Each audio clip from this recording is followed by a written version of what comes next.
What's going on in the Atlanta real estate market? What's going on with home values? Where are the best schools? Cleve has all the answers for you. Call Cleve Atlanta Real Estate Show on Talk Radio 640 WGST. Now, here's Cleve Gaddis. Got a question from Sandra in Lawrenceville. If you just joined us, you're listening to the Call Cleve Atlanta Real Estate Show. My name is Cleve Gaddis. I am your radio show host, and I'm joined in the studio by my man Alfie, as always. Sandra in Lawrenceville writes in, my neighbor says I should bury a St. Joseph statue in my yard to help sell my home. Have any of your prior sellers ever done this? And the answer is yes. So let me give you some little background on why people think they should do that. Over the years, the tradition arose of St. Joseph having a special power in real estate transactions.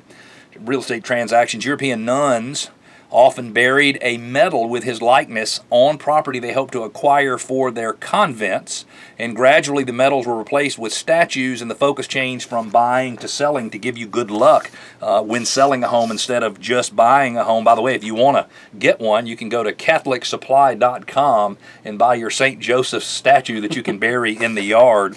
Well, how does it work? What experts say, and this is Lori Ballin, Chief Visibility Specialist, Search and Social Strategies at Ballin Brands. She says always bury the statue upside down. The theory behind this request claims that Joseph will work harder to leave the ground when buried upside down so he can find a comfortable home in which to dwell when he doesn't have to face down, I guess.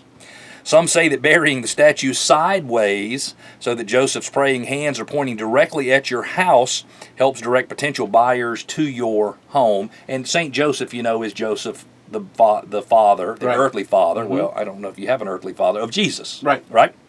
I went to Catholic school. You did? So you know all about that. Oh, good. Yeah. It says, bury a St. Joseph statue in the backyard of your home near a flower bed, shrub, or other natural growth to expedite selling your home. It says you can also choose to bury him 1 feet underground, again, to make him feel more urgency to get into his new home, if you will. And then once your house is sold, you should dig up the St. Joseph statue and give it a place of honor in your new home.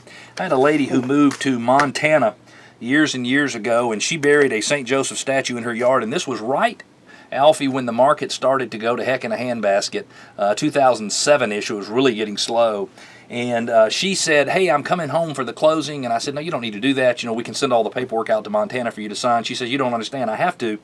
She said, I have to come get my St. Joseph's out of the front yard. You know, I said, no problem. We'd had her home under contract. We were closing at the end of the week. I said, no problem. I'll dig it up and send it back to you. And so she described for me just about how far away it is from the front door and how far off of the garage it was. And so I started digging in her yard. It took me 3 hours, Alfie, to find it. How big of the statue? I dug up this. It's about 4 inches tall. Little bitty. It's a little bitty thing. Yeah, you're thinking, hey, bury a 6 foot tall statue. No, it's a little bitty, little miniature statue of St. Joseph. She believed absolutely positively that made a difference in the sale of her home. It was the only home that had sold in the neighborhood in about 4 or 5 months, so she believed that brought us good luck, and she was bound and determined that we had to treat that St. Joseph statue with respect, so I had to dig it up and send it back to her. So for whatever it's worth, Sandra in Lawrenceville, I don't know that it could hurt. It certainly cannot make it worse. I don't have any proof that it actually makes it better. This is called Cleve Atlanta Real Estate Show on Talk Radio 640 WGST.